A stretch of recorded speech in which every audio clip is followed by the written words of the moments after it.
बिस्मिल्लाहिर्रहमानिर्रहीम। अस्सलाम वालेकुम नाज़रीन, आप यूट्यूब चैनल देख रहे हैं। मैं इमरान खान हूँ।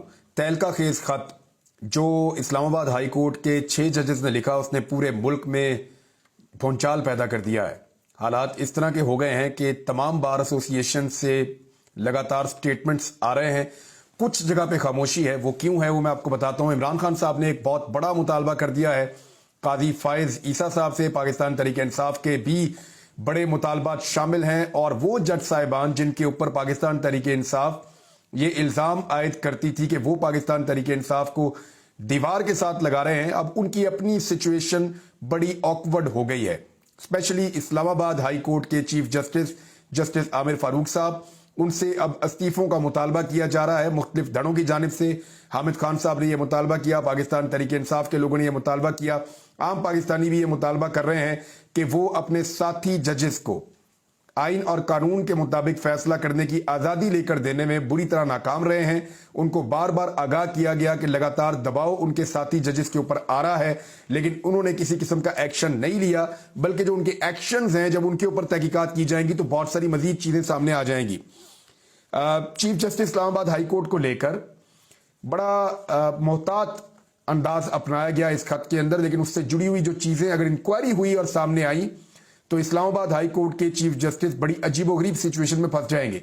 काजी फायज ईसा साहब, जिनके बारे में बार बार कहा जाता है कि वो तहरीक इंसाफ के केसेस में दिलचस्पी लेते हैं, 3 अहम चीज़ें उन्होंने ऐसी की हैं जिनका नुकसान पाकिस्तान तहरीक इंसाफ को बहुत बड़े पैमाने पर हुआ है। एक, उन्होंने बल्ले का निशान वापस लिया, हालांकि पेशावर हाई कोर्ट ने कहा था कि बल्ला उनका हक है, उनको दिया जाए। नंबर 2, आरओज़ के मामले में पाकिस्तान तहरीक इंसाफ बार बार ये कहती रही कि ये आरओज़ ठीक नहीं है, ये तजर्बा एक मरतबा पहले किया गया था जो गलत था, लिहाजा अदलिया के आरओज़ लगाए जाएं।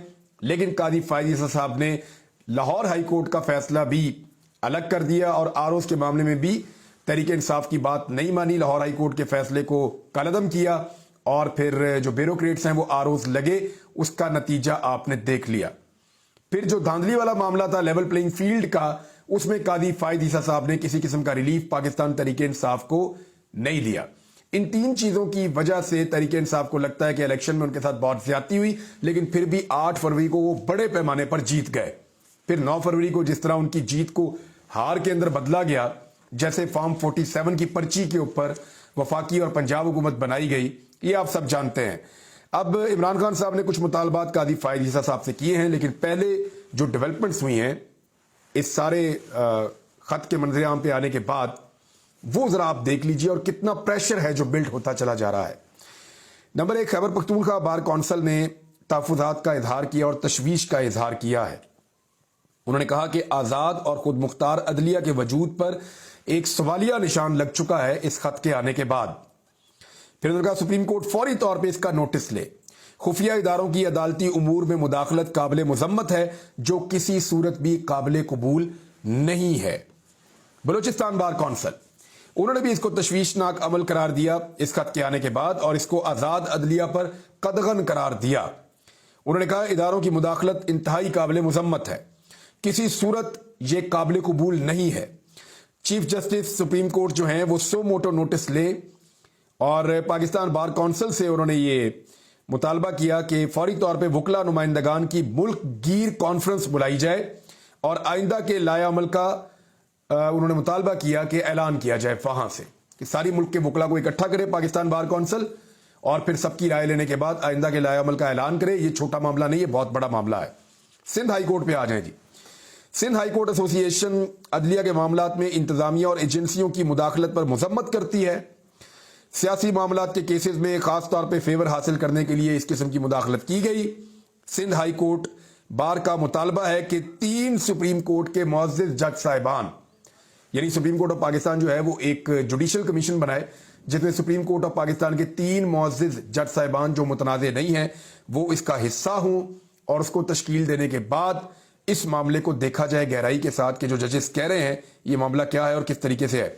Islamabad high court bar association, इन्होंने कहा कि इंटेलिजेंस इदारों की बेजा मुदाखलत, इसका इन्होंने जिक्र किया। फिर उन्होंने कहा चीफ जस्टिस शफाफ इंक्वायरी करवाकर जिम्मेदारों को कानूनी कार्रवाई उनके खिलाफ करें। किसी भी इदारे की दूसरे इदारे में मुदाखलत की उन्होंने कहा जी हम मजम्मत करते हैं। जजेस के इस इकदाम को उन्होंने सराहा कि उन्होंने लेटर लिखकर सारे तहफुजात बताए और बार बार वो जजेस को भी लिखते रहे हैं। उन्होंने दलेरी का मुजाहरा किया जजेस ने, अदलिया की आज़ादी की खातिर वकला नुमाइंदा कन्वेंशन, मुल्क गिर वकला कन्वेंशन, हड़ताल, भूख हड़ताल और हत्ता के तहरीक भी चलानी पड़ी तो दरेग नहीं करेंगे, ये Islamabad high court bar association ने कहा है। इसके बाद जो है वो इस्लामाबाद बार एसोसिएशन है, उनका स्टेटमेंट भी ऐसा ही है और पाकिस्तान भर की जो बार एसोसिएशन हैं वहां से ये स्टेटमेंट्स आ रहे हैं। सिर्फ जहां पे थोड़ी सी ब्रेक लगी हुई है वो मैं आपको बता देता हूं, क्योंकि एहसन भून साहब या जो PMLN के करीबी वकला हैं या तंजीम में जहां जहां पे उनका हाथ पड़ता है वहां पे अभी खामोशी है। ऐसा नहीं है कि उन्होंने कोई लाइन ले ली है या कोई पोजीशन दूसरी ले ली है, लेकिन वहां पे फिलहाल खामोशी है। हम अगर देखें तो जितने बड़े बड़े हुकूमती अहदेदारान हैं वो सब इसके ऊपर अभी खामोश हैं। पाकिस्तान पीपल्स पार्टी के कैंप में बड़ी अजीबोगरीब खामोशी है, वो इसके ऊपर कोई पोजीशन लेने की पोजीशन में ऐसा लगता है दिखाई नहीं दे रहे, क्योंकि ये बड़ा अहम तरीन मामला है। पाकिस्तान में अदलिया की आज़ादी का मामला है। आसमा जहांगीर ग्रुप ये आजकल PMLN के करीब है और क्योंकि एहसन भून साहब हैं वहां पे, तो ये ग्रुप मानी खेज अंदाज में खामोश है। पाकिस्तान बार कौंसिल, आपको याद होगा जब बल्ले के निशान के ऊपर कादी फायद ईसा साहब ने तहरीक इंसाफ के खिलाफ फैसला दिया था तो सहाफियों ने आवाज उठाई थी और जो लोग कोर्ट रिपोर्टिंग करते हैं उन सब ने ये कहा था कि ये एक स्याह फैसला है, इस फैसले के नतीजे में हॉर्स ट्रेडिंग के रस्ते खुलेंगे, ये फैसला ज्यादती है एक पॉलिटिकल पार्टी के साथ, ना सिर्फ एक पॉलिटिकल पार्टी के साथ बल्कि पाकिस्तान के करोड़ों वोटर्स के साथ जो बल्ले के निशान पे मोहर लगाने चाहते हैं उन सब के साथ ये एक ज्यादती की है कादी फायद ईसा साहब के फैसले में। उस वक्त पाकिस्तान बार कौंसिल बड़ी शद और मद के साथ इकट्ठे होकर सारे बैठे और उन्होंने बड़ी जबरदस्त, बड़े जोरदार तरीके से बड़ी गुस्से वाली एक प्रेस कॉन्फ्रेंस की और सहाफियों को लताड़ दिया उन्होंने, उन लोगों को जिन्होंने कादी फायद ईसा साहब के फैसले से इख्तलाफ किया था। तो ये बड़े गुस्से में थे उस वक्त कि जनाब जज जो हैं वो बड़े काबिल एहतराम होते हैं और हम ये बर्दाश्त नहीं करेंगे, हम ये कर देंगे वो कर देंगे। लेकिन पाकिस्तान बार कौंसिल अब बिल्कुल खामोश है। 6 जजेस का ये बताना कि उनके साथ जो कुछ हुआ, कैमरे निकल आए घर के अंदर से, यानी बेडरूम के अंदर कैमरे लगे हुए हैं वो निकल आए, ड्राइंग रूम के अंदर कैमरे लगे हुए हैं वो निकल आए, उसके बाद जजों के रिश्तेदारों को उठाया गया, उन पर टॉर्चर किया गया, वीडियोस बनाई गई वो निकल आए। फिर वो कहते हैं बार बार हम पे दबाव डाला गया सियासी नौयत के केसेस के अंदर, खासतौर पे ये सारे केसेस मैं आगे चल के आपको बताता हूँ इमरान खान से रिलेटेड हैं। इन केसेस के अंदर दबाव डाला गया बार बार जजेस के ऊपर, जजेस के मुताबिक। तो अब जो है वो पाकिस्तान बार कौंसिल ने एक लफ्ज अभी तक नहीं बोला जब मैं ये वीडियो रिकॉर्ड कर रहा हूं, और सुप्रीम कोर्ट बार एसोसिएशन भी अभी तक खामोश है। लेकिन हामिद खान ग्रुप जो है वो पूरी तरह मुतहर्रिक हो चुका है। उन्होंने मुतालबा किया है कि इस्लामाबाद हाई कोर्ट के चीफ जस्टिस आमिर फारूक, जिनको पाकिस्तान तहरीक इंसाफ पहले ही मुतनाज़ कहती है, वो इसलिए कहती है कि उनके जो केसेस है तहरीक इंसाफ में, वो तहरीक इंसाफ कहती है हमें तो यहां से कभी इंसाफ मिला ही नहीं, इमरान खान साहब के केसेस में भी यहां से कहते हैं इंसाफ मिला ही नहीं, तो इसलिए वो अब इस्तीफे का मुतालबा कर रहे हैं हामिद खान साहब। और हामिद खान साहब ने अभी एक बड़ा दबंग स्टेटमेंट दिया है और उन्होंने ये कहा है कि अगर कादी फायद ईसा साहब ये नहीं करते और इस मामले के ऊपर वो तो ये चाह रहे हैं तहरीक इंसाफ वाले के फुल कोर्ट एक बैठे लार्जर बेंच,